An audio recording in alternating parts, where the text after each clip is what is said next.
Uma madrugada eu estava em casa, após orar por alguns momentos, fui deitar-me e não dormi. E o Senhor me arrebatou em espírito. E eu já repeti, vou dizer de novo, eu vi coisas que julguei que nunca poderia ter visto. Eu tive uma visão tão linda das coisas celestiais. Acordei-me pela madrugada em prantos, não pela tristeza da experiência, mas pastor Reuel, porque lá onde eu estive estava tão bom. Me deu um desespero quando eu voltei. Eu chorei a madrugada toda e disse para minha esposa, eu não queria voltar de lá. Mas nesta visão de arrebatamento que eu tive, o Senhor me levou e me mostrou duas situações distintas. Eu vi dezenas e centenas de pessoas mortas, enroladas em alguma coisa que eu não consegui discernir, que eram levadas para um lugar estranho e escuro. Enquanto eu caminhava lá, eu me sentia tão bem. Mas chegou um momento que eu cheguei num lugar alto, e quem estava comigo disse, volta. Eu disse, por que eu tenho que voltar? Porque ainda tem muita coisa para fazer lá embaixo.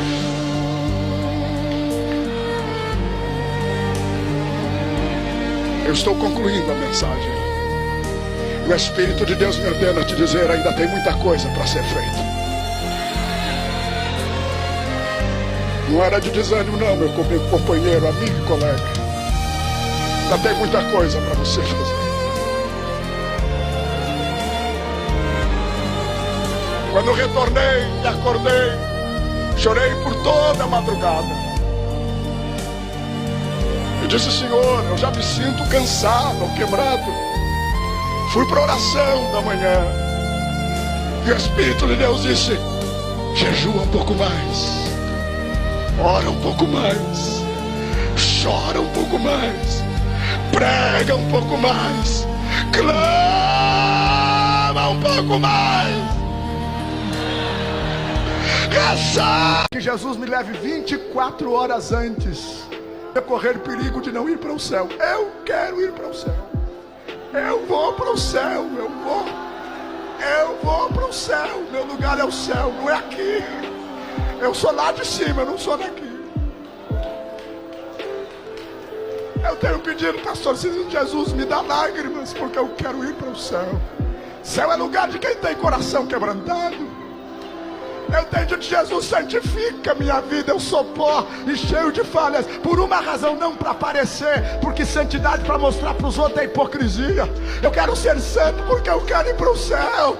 Meu lugar é o céu e eu vou para o céu. De que vale ser honrado pelos homens e perder a honra do Senhor? O dom que Deus te deu para pregar é para anunciar a salvação em Jesus Cristo crucificado. Não é para descer para a avareza, não. Isso quer dizer que a voz que Deus te deu para cantar, é para cantar para louvar o seu nome.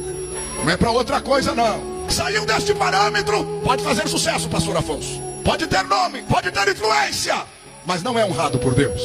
E de que vale ser honrado pelos homens e perder a honra do Senhor? De que vale o meu nome, a minha influência? De que vale a fama? Para mim isso é lixo, irmãos. Paulo diz que é lixo. Sabe no que eu creio? No que eu iniciei pregando? Que Deus usa quem Ele quer, na hora que Ele quer, do jeito que Ele quer, honra quem Ele quer. Agora Deus tem parâmetros. O vaso que Deus honra é quem se purifica, é quem se santifica, é quem se separa. Os nossos púlpitos não podem se tornar em passarela de estrelas. Tem que permanecer sendo o lugar do servo, que diz é necessário que ele cresça e eu diminua. Se ele continuar sendo o centro, a instituição vai continuar produzindo. Glória a Deus. Mas é o perigo da ambição pessoal. Essa ambição nos aparta da simplicidade. Essa ambição nos aparta dos princípios fundamentais do Evangelho. Esta ambição humana nos aparta de uma vida simples. Nos aparta de uma vida sensata, sem opulência. E eu repito, quando ele deixa de ser o centro, nada mais funciona. Não tem método que funcione. Não tem pregador que mova. Agora, se ele for o centro, vai continuar crescendo para a glória do Senhor. ficar pregador aí botando preço para pregar.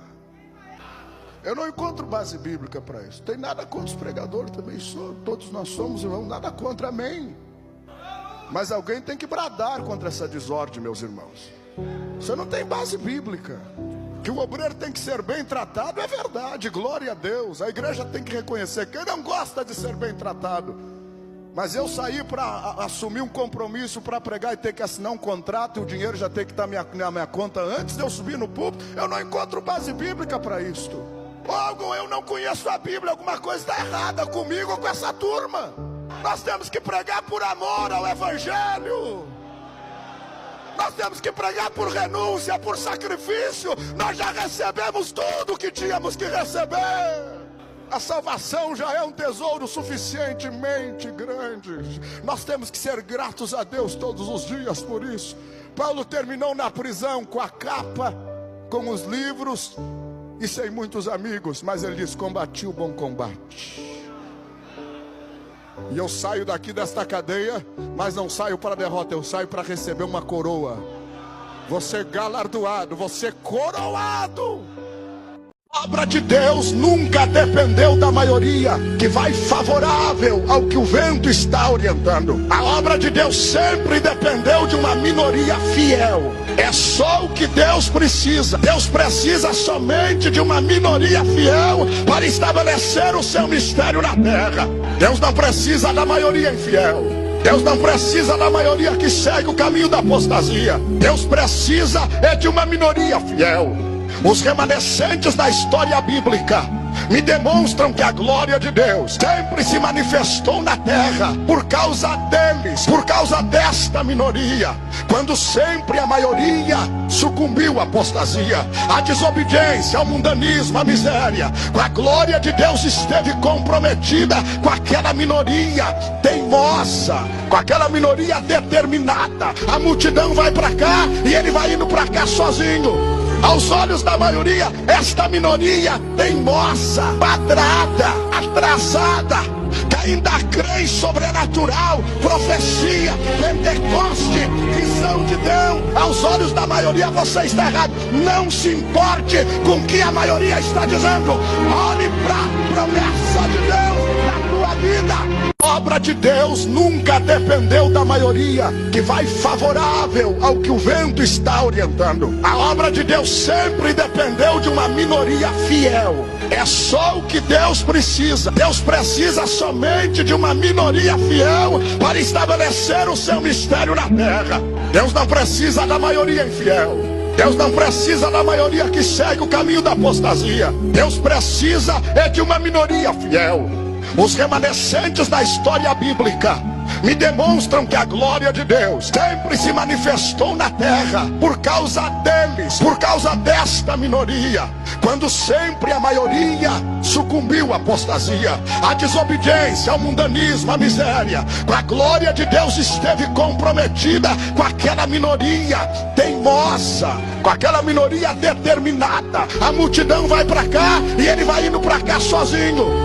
Aos olhos da maioria, esta minoria teimosa, padrada, atrasada, que ainda crê sobrenatural, profecia, Pentecoste, visão de Deus. Aos olhos da maioria você está errado. Não se importe com o que a maioria está dizendo. Olhe para a promessa de Deus na tua vida.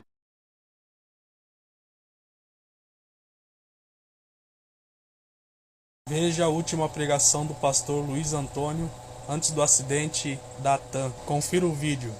Pastor Reuel, eu estou dizendo isso pela primeira vez. Somente a minha esposa acompanhou esta experiência. Foi nesses dias que eu tive um arrebatamento de espírito. Era uma madrugada, eu estava em casa. Após orar por alguns momentos, fui deitar-me e não dormi.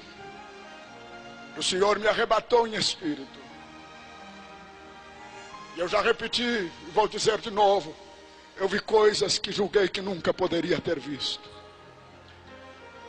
Eu tive uma visão tão linda das coisas celestiais. Acordei-me pela madrugada em prantos. Não pela tristeza da experiência, Mas pastor, eu erro porque lá onde eu estive estava tão bom. Me deu um desespero quando eu voltei. Eu chorei a madrugada toda e disse para minha esposa, eu não queria voltar de lá.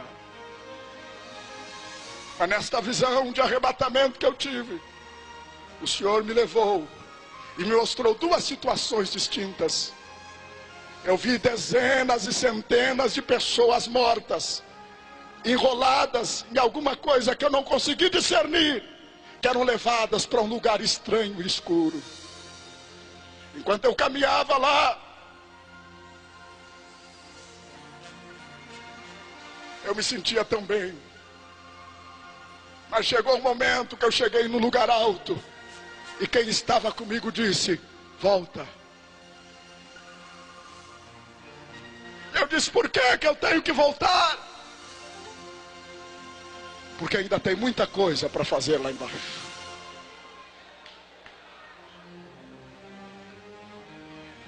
Eu estou concluindo a mensagem. O Espírito de Deus me ordena a te dizer, ainda tem muita coisa para ser feita. Pensas que eu fui covarde? Antes que aquele avião caísse, eu tirei Luiz Antônio de lá. Ele não sentiu nada. Falei, então dá-me um sinal se isto é verdade. Estava chovendo muito e eu estava na varanda do hotel. Eu vi quando o céu começou a formar como um redemoinho e foi abrindo. Sensualismo é o espírito de imundícia que domina este século. Pornografia, nudismo, indecência. Sensualismo é a imundícia, é a imoralidade que vem do inferno. Coisas que dá nojo no Espírito de Deus.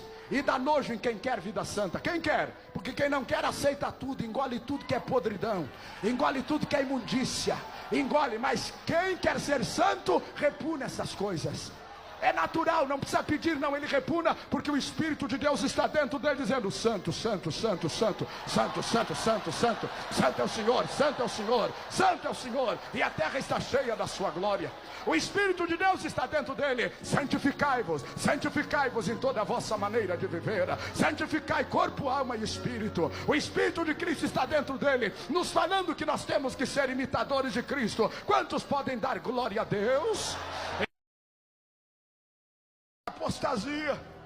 Apostasia pessoal. Já não faz mais o que fazia antes, já não ora como antes, já não prega como antes. Pregação virou um negócio, é um detalhe do meu ministério. Já acostumei a pregar, a dominar multidões. Não tem problema mais, chego em qualquer auditório e domino. Eu digo, Jesus, me ajuda a pregar esta noite como se fosse a última pregação da minha vida, porque eu quero ir para o céu. Eu quero ir para o céu. Eu quero convidar você para ir para o céu comigo. Apostasia pessoal. Já não faz mais como fazia antes a obra de Deus. Perdeu as lágrimas, perdeu a santificação. Não, santidade é coisa do passado. A Bíblia diz que não. A Bíblia diz que Deus ainda é santo, ainda é puro. E aqueles que querem adorá-lo têm que santificar a sua vida, tem que separar a sua vida. Apostasia moral. Começa a admitir tudo que é tipo de imundícia, tudo que é tipo de maldição. A mente começa a ficar domesticada. Ele não faz mais consciente. Escute a palavra, por favor. Eu tenho que falar tudo que Deus me manda. Ele não está na prática da imoralidade, mas ele aceita como algo normal. Sabe o que a Bíblia diz em Romanos?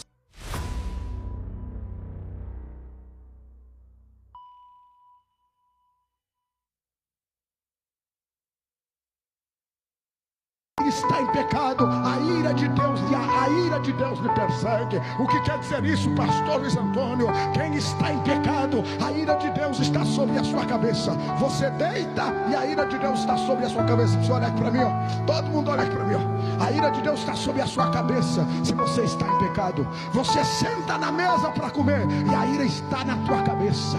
Você dorme e a espada de Deus está na tua cabeça. Você é inimigo de Deus, está em pecado. Eu sei que não se pode dar glória a Deus diante de uma palavra dessa, porque esta é uma palavra de juízo que gera temor. Você senta lá na mesa do executivo, do empresário. Você pode ter o mundo aos seus pés, mas a espada de Deus está na tua cabeça. Você pode sentar na cadeira do legislativo municipal, nacional, estadual, executivo, no judiciário, mas a ira de Deus está sobre a tua cabeça, porque o pecado atrai a ira de Deus.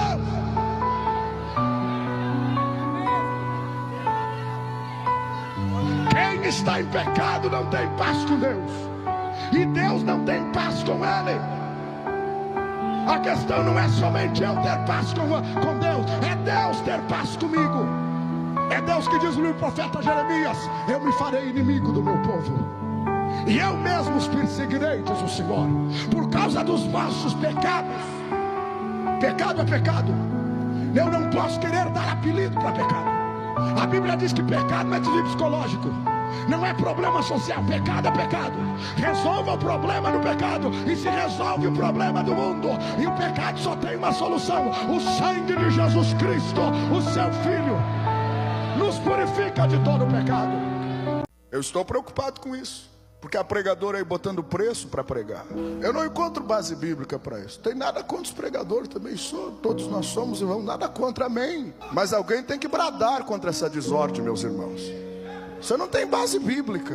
Que o obreiro tem que ser bem tratado, é verdade, glória a Deus. A igreja tem que reconhecer. Quem não gosta de ser bem tratado? Mas eu saí para assumir um compromisso para pregar e ter que assinar um contrato, e o dinheiro já tem que estar na minha conta antes de eu subir no púlpito. Eu não encontro base bíblica para isso. Logo, eu não conheço a Bíblia. Alguma coisa está errada comigo, com essa turma. Nós temos que pregar por amor ao Evangelho. Nós temos que pregar por renúncia, por sacrifício. Nós já recebemos tudo que tínhamos que receber. A salvação já é um tesouro suficientemente grande. Nós temos que ser gratos a Deus todos os dias por isso. Paulo terminou na prisão com a capa, com os livros e sem muitos amigos, mas ele diz: combati o bom combate. E eu saio daqui desta cadeia, mas não saio para a derrota, eu saio para receber uma coroa. Você galardoado, você coroado. Deus está exigindo mais compromisso. Deus está exigindo mais santidade. Deus está exigindo mais piedade. Deus está exigindo mais consagração. Quem tem ouvidos, ouça o que o Espírito diz à igreja.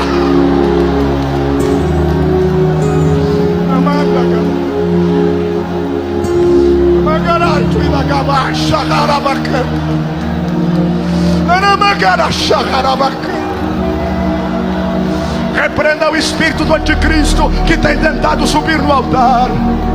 Não deixe o espírito do anticristo tomar o púlpito da igreja. Não deixe. Não deixe o espírito do anticristo cantar nas igrejas.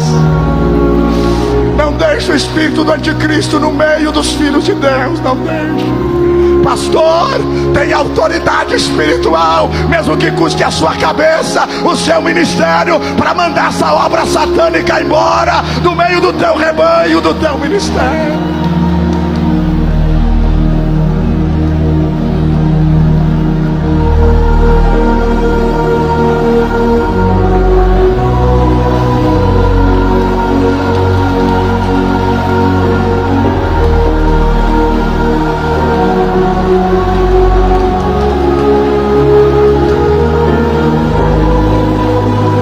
Obra missionária não tem lugar para mercenário. Obra missionária não tem lugar para aproveitador. Obra missionária não tem lugar para quem quer ser estrela. Este púlpito não é lugar de estrelas, não é lugar de estrelismo, é lugar de quem tem paixão pelas almas.